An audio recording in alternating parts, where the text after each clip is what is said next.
I'm here with Dunner from Corus Entertainment. Dunner, we're here talking about an ongoing conversation about the future of radio, just talking to a variety of people within radio or just outside of radio or completely outside of radio, and just talking about their thoughts and feedback as an open discussion. And given where you are and your sort of journey to where you've gotten to today, what are some of the most interesting things or the most surprising thing that you can say has happened to radio recently that you couldn't have said a few years ago? I think that for companies that have been forward-thinking, I didn't expect the fundamental shift to happen as fast as it has happened internally. Because it's great for us to be at conferences with thought leaders and decision makers at companies, but at some point there's an assumption that they just sort of go back to their markets and it all changes tomorrow, and it doesn't. It's not that easy. There's a fundamental culture shift that has to happen. A lot of what I had been doing in the past 6 months has been tied to that. This is a fundamentally different way of thinking about the radio business. Now, for those of us who've grown up in the social generation, that's not a big shift. But remember that there are a lot of people with our heritage brands across the country. We don't run pop stations right across the country. We run heritage rock stations and older format radio stations, and that's a different generation.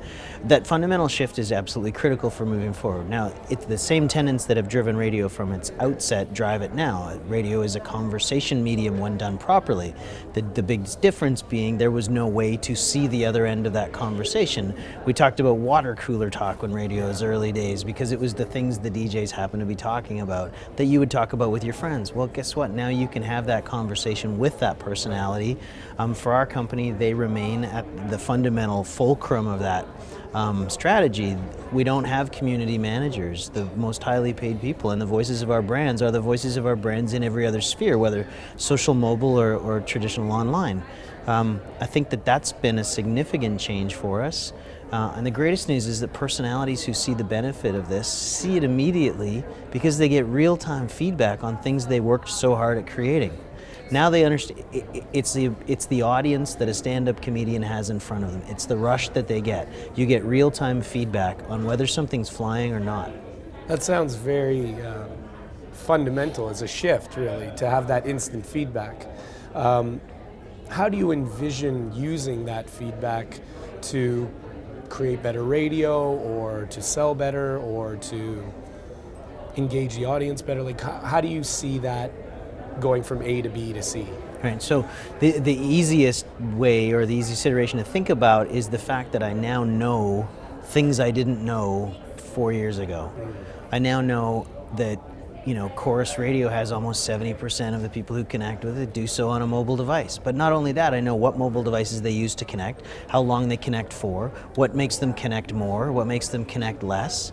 On Facebook or Twitter or any of the social spheres, I have a greater understanding of how to be able to create conversation pillars that complement the brand and don't detract from it. We're not a cats and sandwiches company, as I talk about when it comes to social. Every company has a Facebook page. How many really know how to leverage it to drive their core business? And so that's been fundamental for us as well. So it's been critical to think about things in all of those ways moving forward and integrate that in a really comprehensive strategy with the listener at the center. They figure more prominently in what we do than they probably ever have in the past. I can ask questions, understand influencers, and reward them for engaging in ways I wasn't able to do before. That's totally critical moving forward because those are the people I need to make happiest. Right. Because they'll tell their friends, and social platforms, as we know, are nothing but recommendation mediums to begin with. Yeah. They're conversation platforms now, but that's critical because it's a one-to-one relationship with the radio station that we never had before in a traditional broadcast sense.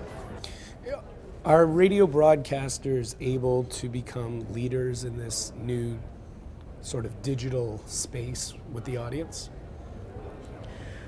Those are almost two different things. Are they able to be leaders in a digital space? We're not startup tech companies by any means.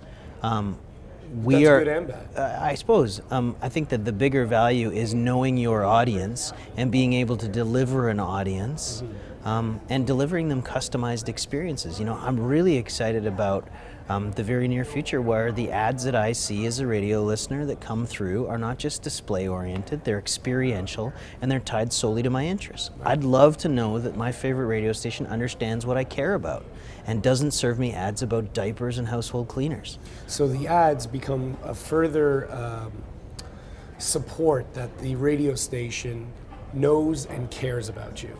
Absolutely. Even in the ads. Yeah, so that experience becomes even more one-to-one as you get down the road. I'd use the experience when we talked today, but I want to be able to engage at a concert with my favorite radio station, who I know is backstage and has access that I maybe don't have, and who wants to include me in that discussion. So whether it's giving me, if I'm at a Katy Perry concert, don't know why I pulled that artist out of my head, but I want to be able to be delivered information by the radio station that I care about as I go. Right. Be part of a discussion, showing pictures, sharing pictures, all the UGC opportunities that are out there, but at the same time be able to engage with a brand that I trust surrounding something we share in common.